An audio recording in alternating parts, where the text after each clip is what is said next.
So, hey everyone, welcome to my channel. And if you love tech unboxings and simple tips, you are in the right place.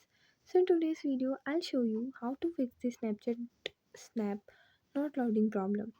So, if your Snapchat snaps are stuck on loading or not opening, then follow these simple steps. So, firstly, check your internet connection and make sure you are using a stable Wi-Fi or mobile data connection.